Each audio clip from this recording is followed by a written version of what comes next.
Bem-vindo, bem-vinda a mais um podcast da Rede Energia, sua escola prática para o mercado. Eu sou a Nath Nóbrega, host desse podcast e uma das cofundadoras da Rede Energia. Hoje nós vamos conversar sobre substituição dos ativos de transmissão com o Rafael Takasaki, que é engenheiro na Eletrosul. E antes de passar a palavra para o Rafael se apresentar, vamos passar algumas informações sobre a nossa escola. A Rede Energia é a escola de formação contínua para carreiras que precisam compreender tudo sobre mercado e regulação de energia, nos segmentos de geração, comercialização, transmissão e distribuição. A Rede possui 3 produtos de capacitação: a assinatura anual, cursos avulsos com experts do mercado e cursos em company. Te convidamos a seguir a Rede Energia na sua plataforma de streaming de podcast favorita, mas também no LinkedIn, Instagram e no Telegram para ficar por dentro de todo o nosso conteúdo disponibilizado gratuitamente. Tudo isso você encontra no site da Rede, redenergia.net. Lembrando que hoje, maio de 2023, nossa assinatura anual está com mais de 200 horas e todos os meses novos conteúdos são incluídos. Depois desse pequeno comercial, Rafael, obrigado por estar aqui e se apresente. Na sequência, a gente começa o nosso bate-papo. Obrigado, Nath, pelo convite. É uma honra estar participando aí do podcast de vocês. Eu já assisti alguns e, coincidentemente, quando eu comecei a assistir, acabou aparecendo o convite para participar do programa também. Legal. Bom, meu nome é Rafael Takasaki, né? Eu atuo já no setor elétrico há 20 anos. Basicamente, atuei durante todo esse tempo na CGT Eletrosul. A Eletrosul começou como transmissão quando eu entrei, e foi bem em 2004, por aí, que ela voltou a estudar projetos de geração. Então, dentro da minha carreira, eu comecei na área de planejamento dentro da Eletrosul, e era planejamento da transmissão, então, bem no começo, era apoio ao sistema elétrico, que não tinha nem EPE, não tinha nada, então as empresas do sistema Eletrobras é que faziam toda essa função para o Ministério, apoiavam o Ministério nos diversos estudos. E aí, ao longo da minha carreira, eu fui transitando entre P, G, tive experiências com implantação de projeto. A Eletrosul tem um projeto solar, né, que é sobre o seu edifício, já até razoavelmente conhecido, e na época, como eu estava em planejamento da G, foi minha responsabilidade coordenar a implantação. Depois mudei dentro da Eletrosul para áreas de empreendimentos e novos negócios. Aí fiquei lá e foi onde eu comecei a me aproximar das atividades de regulação. E aí já estou aí, já formalmente, hoje eu atuo na área de regulação da Eletrosul, já estou há 2 anos formalmente ali, 2 anos e pouco, e 2 anos e meio, mas eu já atuo na regulação, sei lá, uns 5 anos, mais ou menos, nesse paralelo, porque na transmissão, talvez a gente não entre em detalhes nesse aspecto, mas a transmissão é um ambiente muito regulado, toda a expansão dela é autorizada, aí tem sempre uma relação com a ANEEL, mesmo na atividade de expansão, mesmo na atividade de engenharia, tem sempre uma relação com a ANEEL, ainda que não seja no ambiente formal da área de regulação, mas sempre tem. Então, eu já atuava nesse segmento junto à regulação. E agora eu estou em transição, porque a partir de 1º de janeiro eu vou para a Eletrobras, né? Dentro dessa reestruturação que a Eletrobras está fazendo, aí eu fui convidado para ir para a área de regulação da Eletrobras. Então, talvez, quando o podcast estiver passando, eu já vou estar na Eletrobras. Mas tudo bem, né? É mais ou menos assim, esse é um rápido resumo. Muito bom, Rafael. Muito tempo, hein, de serviço, meu Deus, de trabalho nessa área, meu Deus. 20 anos, demais. Rafael, o motivo do meu convite foi, eu recebi uma matéria de uma colega minha que saiu no EPBR com o seguinte título: O potencial da substituição de instalações de transmissão de energia. E o seguinte subtítulo: A substituição dos ativos em fim de vida útil representa um novo nicho de mercado. Isso já me acendeu. Novo nicho de mercado é empresa e fazer dinheiro, né? E um sinal regulatório importante para incentivar uma melhor gestão do sistema. Escrevem Taciana Chaves e Thaís Coelho, que são as 2 servidoras da ANEEL que escreveram o artigo, né? E aí, eu comecei a ler o artigo e, assim, não vou nem falar, no 2º parágrafo eu vi que eu não entendia, não, no 1º parágrafo eu percebi, gente, eu não consigo entender isso aqui sozinha. Então, talvez os meus heads e os ouvintes também não. Então, vamos chamar alguém para o podcast. E o seu nome foi indicado por 2 pessoas. Então, bem-vindo novamente. É por isso que você está aqui, para explicar esse tema que parece bem complicado para a gente. Em linhas gerais, o que se trata esse tema de substituição de ativos de transmissão? Então, eu vou tentar fazer um rápido retorno só para entender o negócio, né, de transmissão.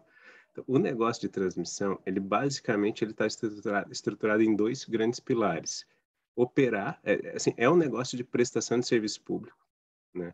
E ele se estrutura em operar e remunerar o capital, né? Basicamente, essa é a forma. Se a gente for olhar para os outros segmentos, que às vezes até tem assim, o segmento de transmissão talvez tem menos discussão no ambiente, no setor. E talvez por conta disso que talvez você conheça menos, né? Você está mais ligado à geração, comercialização. A transmissão, digamos, é um negócio mais estável. E se a gente olhar, assim, basicamente é um serviço de fio, né? É um serviço dali prestando serviço público a partir de ativos elétricos. Então, a gente olha para a distribuição. A distribuição parece isso. Então, de fato, quando a gente olha para a distribuição, ela é predominantemente um serviço de fio. É claro que, como a gente se relaciona pagando a nossa energia pela distribuidora, não parece. Mas, no fundo, como boa parte das tarifas a distribuidora faz pass-through da parte de comercialização, etc. Então, quando a gente vê o negócio dela, predominantemente é de fio. Também é muito regulado, é um monopólio natural. Assim, as 2 se caracterizam como monopólio natural, ainda que com uma ressalva que daqui a pouco vou destacar. E por ser um serviço de fio, você também tem na distribuidora grandes pilares: operação, custos operacionais e remuneração do capital. E aí, no caso vamos pegar assim, como é que funciona isso? Normalmente a ANEEL estabelece algumas referências, né? Em cima dessas referências você pode ganhar ou perder. Então, se você operar teu ativo mais barato do que a referência, se você fizer um investimento menor do que a referência que a ANEEL estabelecer, ou teu custo, a tua estrutura de capital, teu custo de capital for menor que a estrutura que a ANEEL definir, você vai estar ganhando nesse aspecto.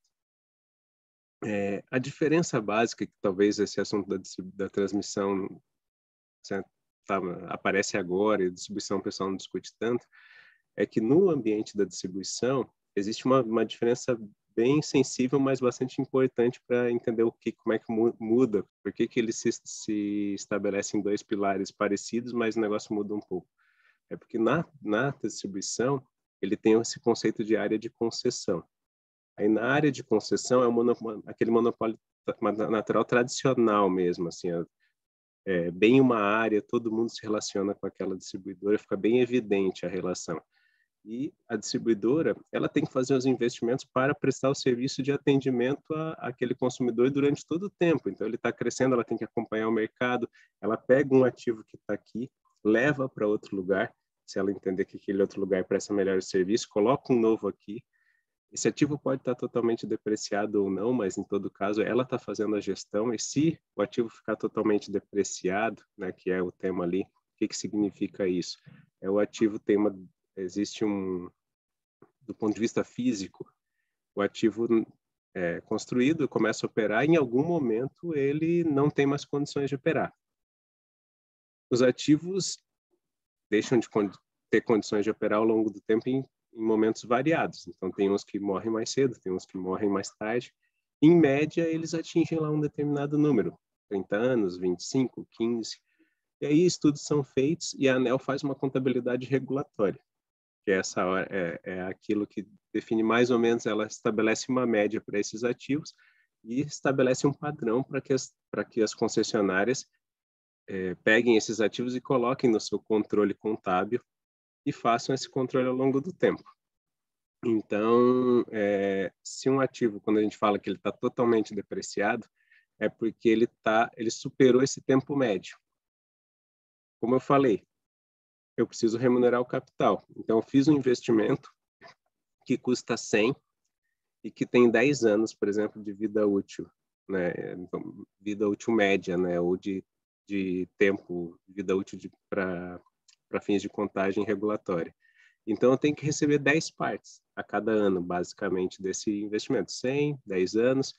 E esses 10 valores, eles ainda incidem sobre eles a WACC, né, que é a estrutura média de capital que a ANEEL remunera esse investimento. Isso acontece tanto na distribuição como na transmissão. E vai chegar um momento que esse ativo está totalmente depreciado. Ou seja, ele atingiu os 10 anos e ele não tem mais um valor a ser pago, vamos pensar por ele. Mas ele ainda está prestando serviço, eventualmente ele está funcionando bem, então a distribuidora, a transmissora recebe para operar esse ativo e depois vai chegar um momento que ele fisicamente não opera mais. Então, Mas, esse momento... Deixa eu ver se eu estou entendendo aqui, Rafael. Então, seria do interesse das empresas, das distribuidoras e transmissoras manter consigo esses ativos já depreciados, porque elas não teriam custo de troca e continuariam recebendo pelo que já está pago. É isso? Não necessariamente. Não? Aí vai mudar. Isso eu vou explicar agora, quando eu começar a estruturar um pouco as questões de modelos de negócio.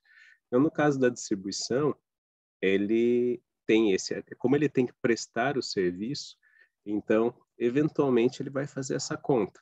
Ele prestar o serviço no sentido de expandir o sistema para poder atender mais carga, ele vai fazer essa conta. Eu cheguei em um ativo que está totalmente depreciado. Como eu falei, ele não tem mais o que remunerar, porque eu já fui pago pelo sistema. Então, em teoria, se a distribuidora não tivesse que investir, se ela tivesse que só manter aqueles ativos, ela ia ser incentivada a trocar, porque ela precisa remunerar o capital. É na estrutura de remuneração de capital que está o risco dela, porque a outra é custo operacional e remuneração de capital. E o risco está na WACC, é na parcela de WACC que tem o risco do negócio. Então, se é WACC vezes zero, é zero. Então, há um interesse da distribuidora em trocar. Só que como ela atua numa área de concessão e nessa área ela tem que fazer as expansões, as atividades necessárias, eventualmente ela faz essa conta de pegar um investimento, levar para um determinado local, mesmo que esteja totalmente depreciado, e pegar o dinheiro novo, investir para uma expansão, para botar uma nova subestação, um conjunto de linhas, porque ela dá conta de gerir todo aquele sistema dentro da lógica dela. Ela decide o que ela precisa fazer para atender melhor esse sistema. Quando a gente pensa na transmissão, é um pouco diferente, porque a transmissão ela não tem que atender um sistema, ela não tem que expandir um sistema que está numa sua área de concessão. A transmissora não tem área de concessão, ainda que tenha um modelo parecido de negócio, fio, custo operacional, remuneração de capital, mas ela não tem essa função.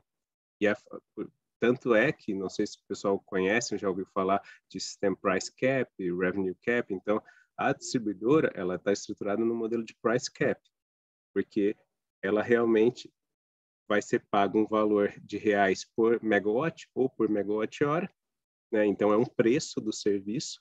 Esse serviço, ao longo de 4, 5 anos da revisão tarifária dela, a expansão do negócio aumenta, então ela vai recebendo mais dinheiro, mas por sua vez ela tem que fazer investimentos também, e ela gerencia isso. E a ANEEL tenta, claro, fazer técnicas de captura para modicidade, etc. Já no caso da transmissão, é revenue cap, é uma receita definida, porque ela não tem que expandir o sistema, ela não ganha por megawatt-hora que passa na linha dela. Ela ganha, eu até já vi aqui que no programa já teve um evento com o Rômulo, até que falou um pouco sobre isso, ela ganha por disponibilizar os ativos. Então, de fato, e essa questão de disponibilizar está muito associada à operação, ou seja, tem toda uma estratégia de operação que está envolvida em custo operacional e disponibilidade de ativos, e uma estratégia da remuneração de capital, que envolve o investimento que foi feito inicialmente e todas as estratégias que a empresa tem para obter recursos mais baratos que uma média. Ele vai levando assim porque ele tem uma receita fixa. Então, quando uma transmissora... Aí a gente chega naquele ponto que você estava querendo explorar. Quando eu pego uma transmissora que tem a sua base de ativos totalmente depreciada e ela não tem essa lógica da distribuidora de ter que expandir, então, em princípio, ela está incentivada a trocar, porque o negócio dela está ficando, digamos, descoberto de uma receita de risco. Eu tenho um custo de risco real, que é os riscos do negócio como um todo, mas eu só estou ganhando uma parcela de custo operacional aqui. O custo operacional não me paga risco. Então, eu preciso substituir o ativo para ganhar uma parcela de risco. Só que aí tem mais um detalhezinho, né? A transmissão tem uns detalhezinhos, tem umas regrinhas, né? Existem hoje no setor 2 tipos de contratos de transmissão. Contratos que a gente chama de licitados e contratos que a gente chama de prorrogados. Prorrogados pela Lei 12.783, né? Nos mesmos moldes lá das usinas de cota, né? Que também foram prorrogados. Estes contratos prorrogados, eles têm uma lógica de controle da base contábil que se assemelha muito da distribuição. Então, estes contratos, as transmissoras as concessionárias têm esses contratos de concessão, tem sim um incentivo regulatório à substituição, então logo o ativo vence a vida útil, porque ela fica descoberta de uma receita de risco. Ela tem um custo de risco real, mas não tem uma receita que cubra isso. Ainda que o ativo esteja bom, tecnicamente bom, mas não faz sentido, a gente já discutiu isso com a ANEEL, às vezes as pessoas acham que, mas o ativo tá bom, não deve substituir isso. Cara, mas o negócio está estruturado dessa forma, entendeu? Você estruturar um negócio assim, então não faz sentido. Onde é que vai entrar o risco? A gente até fez propostas para cobertura desse risco com um custo mais módico, mas eles não aceitaram. Então, no final da história, há um incentivo à troca. Já os contratos licitados têm uma outra lógica. Os contratos licitados, eles têm uma lógica da prestação de serviço pelo tempo do contrato. Então, hoje a ANEEL entende, ainda que tem algumas divergências de algumas transmissoras, mas assim, a ANEEL entende isso de uma forma muito clara, que você ganhou um contrato de concessão para implantar aqueles ativos e operar eles em 30 anos, e se tiver substituições intermediárias, eles têm que estar na tua conta, e depois do contrato de concessão, aí sim vai se avaliar o quanto que tem de base não depreciada, que ainda precisa ser indenizado eventualmente. Então tentei, mais ou menos, não sei se eu te confundi mais que eu esclareci, mas assim, tentei mostrar mais ou menos como é que funciona essa lógica que foi trazida no artigo, né, de ativos totalmente depreciados, porque parece que tem um novo negócio, da onde que vem o dinheiro das coisas, mas aí a gente vamos discutindo aqui para entrar mais em detalhes. Beleza, Rafael. Vamos ver se eu entendi. Então, para as usinas, a pessoa da regulação da geração, né? Para aquelas linhas de transmissão que já têm o ativo depreciado, para as empresas de transmissão, né, que já têm um ativo depreciado, ela não está mais recebendo a parcela como de amortização daquele custo de capital, sim, porque ele já recebeu. Por isso o incentivo a trocar. E que aí ela voltaria a receber, né? E isso para as prorrogadas. Para as licitadas seria mais interessante não trocar, porque está vindo tudo do bolso dela. Exatamente. Tá, entendi. Então, mesmo que um ativo, do ponto de vista regulatório, num contrato licitado, vamos pensar assim, tem alguns ativos que têm 15 anos de vida útil regulatória, porque, em média, eles vivem 15 anos. Mas vamos pensar que chega em 15 anos, aquela concessionária de transmissão licitada, o teu ativo está perfeito, está em boas condições. Não faz sentido para ela trocar aquele ativo, porque a receita dela não vai mudar. Porque ela foi contratada para manter aquele negócio lá durante os 30 anos de contrato. E ela vai convivendo com aquilo até o fim da capacidade operacional, da obsolescência do ativo. Porque ela não recebe ela recebe pelo investimento feito, sim, mas dentro dessa lógica de 30 anos do contrato. Ela não recebe por reinvestimentos.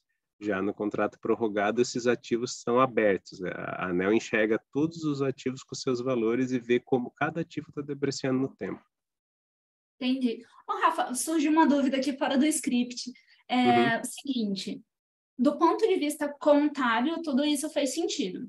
Agora, do ponto de vista físico, se de fato algo começa a dar problema, é do interesse dos dois tipos de transmissão, né, tanto prorrogada quanto licitada, trocar o ativo, porque se ela ficar indisponível, ela perde muito da receita.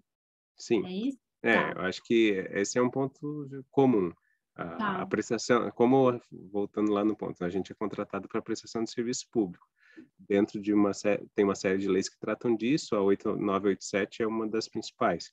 E lá fala o que é a prestação de serviço público: atualidade, pontualidade, eficiência, modicidade, uma série de coisas, disponibilidade. Então, assim, a gente tem que manter o ativo disponível. Independentemente de PV ou não PV, a disponibilidade é um preceito do contrato de concessão de uma transmissora. Perfeito, perfeito. E na matéria, cita que a substituição dos ativos em fim de vida útil representa um novo nicho de mercado, que foi o que me despertou interesse, né? Se é um novo nicho de mercado, a fonte de receita pode vir a ser fonte de receita de qual empresa? Tem que ser da própria concessionária, ou eu, Natália, posso ir ali abrir uma empresa de substituição de ativos de transmissão para prestar esse serviço? Como que é isso? Assim? Assim, acho que, como eu coloquei, antes de mais nada, tem o contrato de prestação de serviço e o contrato de concessão. Nada acontece fora disso.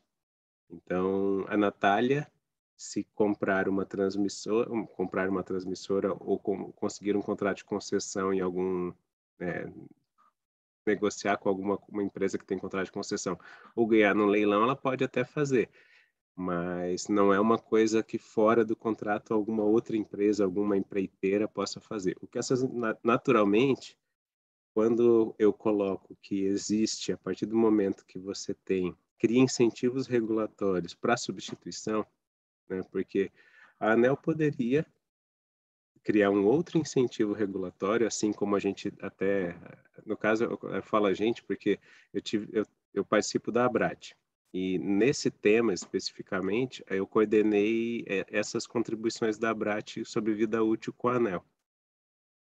Então, assim, a gente apresentou uma série de aspectos para eles, né, opções, e eles teve uma consulta pública que chamou Consulta Pública 5 de 2020.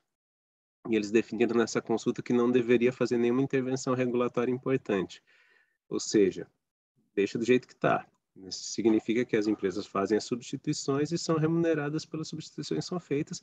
E o incentivo regulatório que eu comentei que existe da substituição para ter a parcela de remuneração de risco continua. Então, se esse é o incentivo regulatório, as empresas tendem a aumentar suas substituições, as concessionárias existentes atuais, e ao fazer isso, é claro que movimenta o mercado de fornecedores, de empreiteiras, de uma série de coisas que tem esse nicho além dos leilões. Tem os leilões e também as substituições, né? E as próprias transmissoras, donas desses contratos, também enxergam isso. Agora eu vou substituir mais, vou ir para um leilão. Ela faz essa gestão. Agora, não foge do ambiente do contrato. De qualquer forma, aí o que acontece, talvez, assim, o que está por trás, porque ali, quem assinou o artigo são duas analistas da ANEEL, né, que eu até conheço. Então, o que também está por trás é uma visão da ANEEL de que eles entendem que esses ativos possam ser licitados. Ou seja, inclusive eles falam isso no artigo, eles retiram do contrato de concessão atual uma eventual substituição e licitam essa substituição.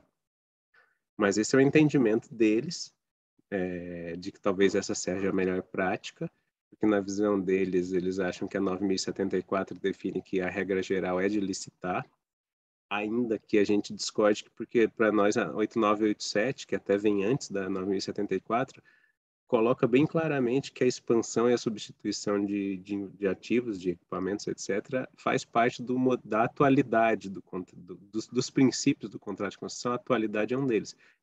E esse tipo de investimento para expandir ou substituir é a atualidade. Então, assim, não há nenhuma dificuldade de manter os negócios dentro da concessão. Só que há uma visão deles de licitar a melhor prática. Então, aí vem a questão de que isso é um nicho, porque ao tirar, né? Ao tirar ativos daquele contrato de concessão e botar para licitação, aí movimenta um outro de novas transmissoras. As novas transmissoras podem querer acessar. Isso já aconteceu algumas vezes.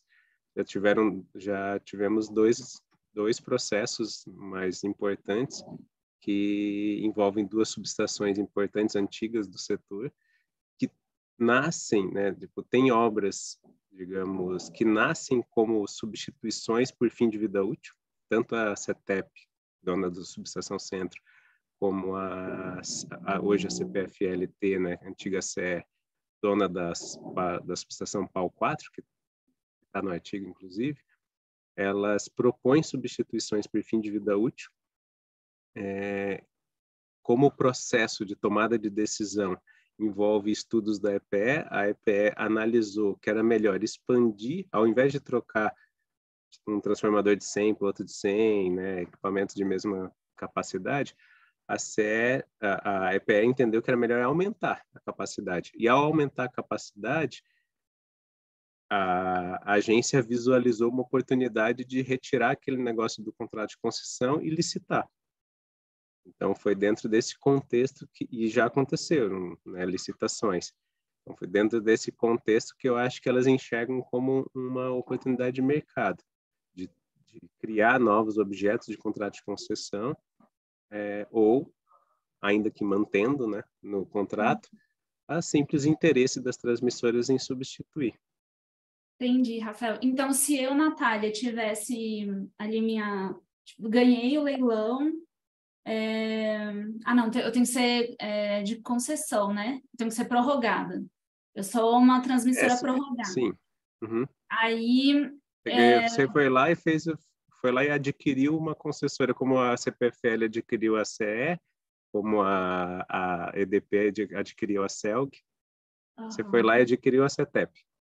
Isso. Aí eu identifiquei que eu preciso trocar uma região ali, um trecho. E aí eu vou fazer uma licitação para ter uma outra empresa conectada em mim. Não, você não. Você vai propor para o ONS a substituição dos seus ativos. Assim, ONS, eu preciso substituir os meus ativos. Porque eu acabei de comprar a CETEP aqui, fiz uma nova avaliação e cheguei à conclusão que eu preciso trocar alguns equipamentos nessa subestação.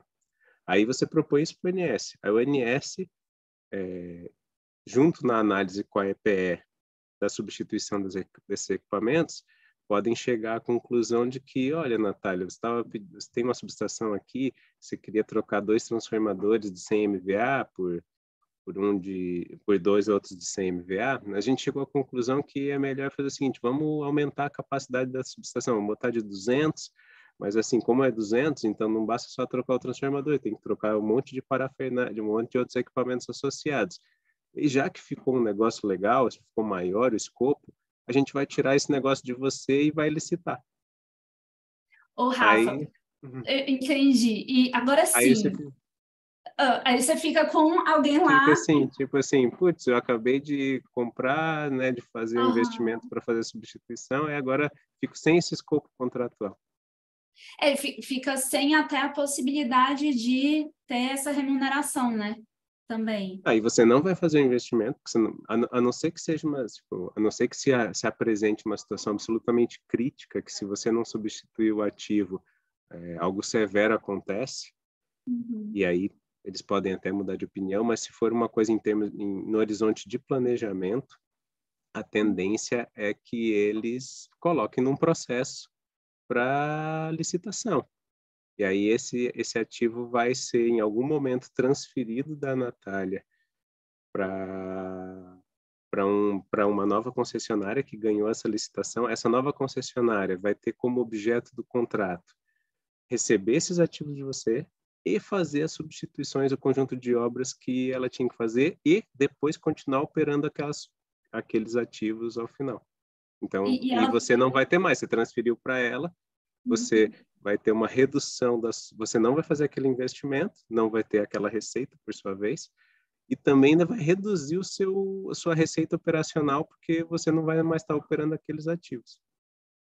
Nossa, me parece bem ruim, assim, do ponto de vista do agente. Concessionário. do concessionário. E, assim, eu com meu pouquíssimo conhecimento sobre transmissão, eu sei que ter alguém conectado em você é motivo de muita trabalheira, né? De muita discussão, de muito problema. Você acha que se enquadra esse tipo de preocupação também, ou não? Não, eu acho que os acessantes talvez não vão ser os mais afetados num processo como esse, né? Mas a própria concessionária mesmo, porque os acessantes, eles, por exemplo, uma subestação, você é dono de um conjunto de ativos e os acessantes se conectam nessa subestação. E você está querendo trocar aqueles seus ativos, não dos acessantes. Como eles se conectam nessa subestação, por sua vez, alguma substituição de ativos pode ter uma troca ou outra de partes.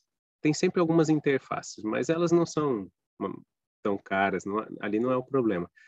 E assim, o acessante, qualquer pessoa que assumir o seu negócio, que assumir a parte do seu negócio, ela vai ter que dar continuidade na prestação de serviço. Então, se existiam contratos, né, vamos pensar, os acessantes, se forem geradores ou cargas, são CCTs, ou se é uma transmissora que acessa também, uma outra transmissora que também acessa a transmissora que está sendo afetada ali pelos ativos, ela assina um CCI. Esses CCTs e CCIs não vão perder a vigência automaticamente, tudo vai se mudar. Haverá uma transição. A empresa que estiver assumindo aqueles ativos vai ter que dar continuidade nas condições que estavam firmadas. Entendi, Rafael. Nossa, é interessante demais. Assim. E o argumento principal da ANEEL é que para prestar esse serviço tem que haver licitação. Eles entendem que a regra geral é uma licitação e se houver, digamos, imagina que tem uma substituição de todos os ativos de uma subestação, por hipótese, ou de vários. Se eles enxergarem uma oportunidade, uma viabilidade técnica de tirar aqueles ativos e entregar totalmente para um novo concessionário, eles acham que essa é a regra geral. Então, citam alguns exemplos positivos que já ocorreram, mas, por sua vez, existem sempre riscos, né, associados a essas transições, porque, como eu falei lá, como comentei agora há pouco, muitas vezes esse nicho que ela fala que existe nasce da transmissora falando que tem que substituir um ativo. E se ela tem que substituir o ativo, é para prestar bem o serviço, no horizonte de planejamento de 3 anos eu tenho que trocar. Só que o tempo da licitação, entre você indicar e a obra está passando, você está trocando de mãos, às vezes leva 5 anos, leva 4 anos. E aí, sim, se acontecer uma fatalidade do equipamento falhar, você não fez uma substituição, você tirou do seu planejamento. Então, eu acho que há a meu ver, né, o poder concedente, a ANEEL, até Ministério, quando dá essa orientação, é como se ele valorizasse mais os aspectos do custo do que do risco, né? Aí pode ser uma visão muito pessoal, mas assim, eu entendo que o sistema de transmissão brasileiro ele foi desenhado para prestar um serviço de interligação para atender a carga e o gerador. Ele não está ali para se atender. Então, os seus custos até são módicos, né? Se a gente for olhar em termos de impacto, 10% do total é transmissão, X tanto é geração, 45% é geração, 45% é distribuição e 10% é transmissão. Então, assim, não sei se faz sentido eu colocar em risco o atendimento ao sistema quando eu já tenho uma parcela pequena do custo. Então, eu acho que isso está sendo pouco trabalhado em prol de um simples pensamento majoritário de que a 9.074 diz que tem que licitar. Interessante. E, Rafael, isso já está válido? Se a Natália SA, se a Natália T quiser substituir, já entra nesse processo de licitação, da substituição? Não? Como que vai? Existem situações que a ANEEL e o Ministério entenderam que uma substituição deveria dar continuidade.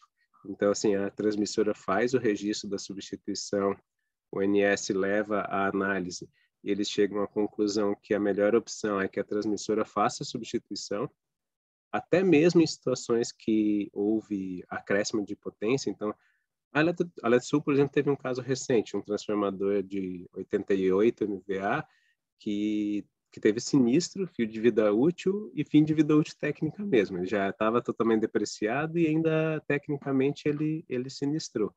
E tinha que trocar. E aí chegaram à conclusão que 88 já não era mais adequado, era melhor ir para 150. E eles autorizaram a Eletrosul a trocar por 150, não foi a licitação. Por outra, né, mas tem outras situações que eles recomendaram a licitação. Entendi. E quem decide é a ANEEL? Assim, o patrono principal é o Ministério, né? Uhum. Hoje, dentro da estrutura ali de responsabilidades, existe um momento em que o Ministério emite um plano de outorgas. E é nesse plano de outorgas que ele praticamente crava o que vai acontecer. Quando ele emite esse plano de outorgas, ele já conversou com o EPE, já tem um estudo, já conversou com a ANEEL, então ele já tem um plano. Não que esse plano não possa ser ainda alterado, mas ele já tem um plano que já está razoavelmente alinhado ali. Entendi, Rafa. E o seguinte... Aí, só para completar, então, esse plano, ele vai dizer ampliação.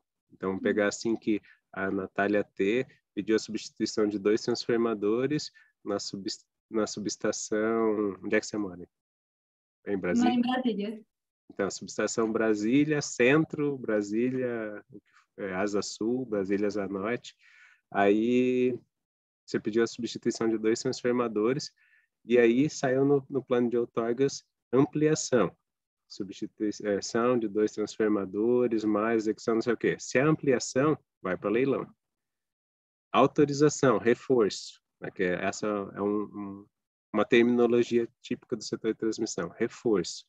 Então, a transmissora Natália T vai ser autorizada pela ANEEL a implantar 2 transformadores com determinadas características e, por sua vez, essa implantação vai ter uma receita que vai fazer frente aos custos operacionais e à remuneração de capital. Legal, Rafa.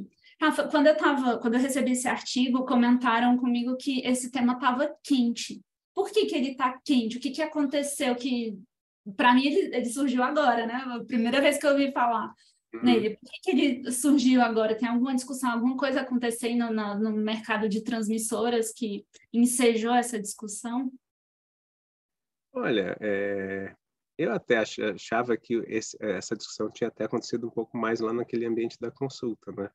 Mas, lendo o artigo, eu percebi que no final ele fazia um vínculo com a consulta pública 136 do Ministério, que fala de concessões vincendas. Fala, na verdade, de concessões que vão vencer e qual seria o plano para licitar essas concessões, ao invés de, eventualmente, dar continuidade ou prorrogar. E quando se fala nisso, se fala em ativos que assim, quem recebeu uma concessão em continuidade vai receber ativos velhos, alguns totalmente depreciados, outros não, e que vão ter obras para serem feitas, naturalmente, né? E se, eventualmente, você entra num processo licitatório desse, depois vai sendo retirado ativos do seu contrato, isso é estranho. Então, eu acho que tem a ver com isso, pelo que eu percebi.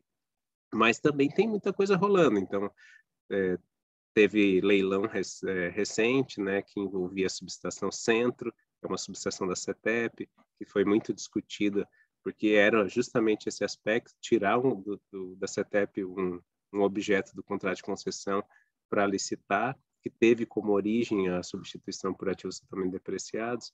Então, tem algumas coisas acontecendo, mas a impressão que eu tive foi que tinha a consulta pública 136, que estava... que assim, passou por isso, mas chegou ali e parece que fechou com isso, com essa abordagem. Então, eu fiz esse vínculo quando eu li. Entendi. Interessante, Rafa.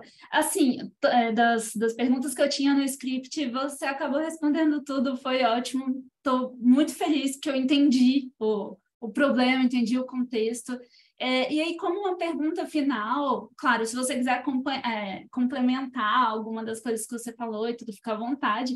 Mas como uma pergunta final, eu queria saber com que, por exemplo, os meus heads, né, os nossos alunos da rede poderiam trabalhar em transmissão, o que é legal, o que está em alta, o que é desafio intelectual na transmissão, assim, você que está há tanto tempo nessa área, poder dar dicas. Não, esse é um tema que eu acho que é bastante importante, assim, acho que esse já está bastante em alta, porque as empresas têm intenção de substituir. Toda vez que faz esse movimento, a ANEEL reage, você tenta se proteger, você tenta defender o seu negócio também. Então, acho que esse é um tema forte agora, mas é claro que fica um pouco mais concentrado nos contratos de concessão, que tem essa característica, né? Naturalmente. Em paralelo a isso, deixa eu ver, pensar assim, alguma coisa que também afete bastante contratos. Acho que revisões, assim, tem alguns assuntos, né, que são corriqueiros no sistema de transmissão, são reajustes anuais, revisões tarifárias, que sempre fazem relação com o negócio, porque estão sempre ajustando receitas. Eu acho que sempre é um nicho interessante para quem atua no setor de transmissão. Se conseguir atuar nesse negócio, eu acho que enxerga um pouco melhor as estruturas de receita da empresa. E aí tem mais, assim, tem os aspectos operacionais, né? Agora está em discussão uma tomada de subsídio que trata da qualidade da prestação de serviço, a tomada de subsídio 23. Então, acho que, de forma geral, qualidade de serviço e custo sempre está muito associado. Disponibilidade é algo que sempre mexe muito com as transmissoras, né? Como fazer gestões associadas à boa prestação de serviço e gestão de ativos também, eu acho que é um tema bastante importante. Claro que gestão de ativos, muita gente às vezes associa só para atividades de manutenção, né? Mas eu vejo a gestão de ativos de uma forma super ampla, desde o ativo, quando ele foi concebido, como ele está sendo remunerado, seus custos associados, até o seu descarte. Eu acho que hoje, talvez esse seja um dos grandes nichos do sistema de transmissão. Assim, acho que gestão de ativos, quem se embrenhar por esse caminho e tiver sucesso, daqui a alguns anos vai ser uma pessoa bem posicionada, assim, porque a gente está muito começando, assim, sabe? Essa coisa dos controles, até controles contábeis versus controles físicos versus resultados operacionais versus controles regulatórios, isso ainda não é tão bem desenvolvido. Acho que as transmissoras estão começando nisso. Rafael, sensacional, adorei mesmo. Já quero um próximo, quero uma aula também na rede, você explicar, debulhar mais ainda esses temas, muito legal. A gente tem um curso de regulação da transmissão com o Thiago de Barros e a Natiadas, né? Eu vi que eles estavam ali. São legais, a gente já trabalhou trabalha com eles em algumas frentes. São pessoas super capacitadas. Foi um curso que fez bastante sucesso, assim, para mim, né, o que venho da regulação da geração, eu não imaginei que fosse fazer tanto sucesso, mas é um tema que o pessoal tem procurado bastante sobre transmissão, então você vai ser sempre muito bem-vindo na rede. Obrigada demais, Rafael, pelas informações trocadas. E, ouvintes, obrigada por estarem aqui. E, claro, deixem as sócias felizes ao avaliar o nosso podcast com 5 estrelas. Rafa, brigadão. Valeu, eu que agradeço. E fico à disposição, né? Se vocês precisarem, dentro daquilo que eu puder contribuir, também não sei tanto, assim, mas daquilo que eu puder contribuir, eu apoio ou indico alguém, o que for. Perfeito, obrigada, Rafa. Este foi mais um episódio do Redcast, que também está disponível no YouTube e na plataforma da Red Energia. Acompanhe o Redcast na sua plataforma favorita e receba uma notificação sempre que adicionarmos um novo episódio. Se você gostou desse episódio, não esqueça de compartilhar e deixar um comentário ou avaliação. Até a próxima!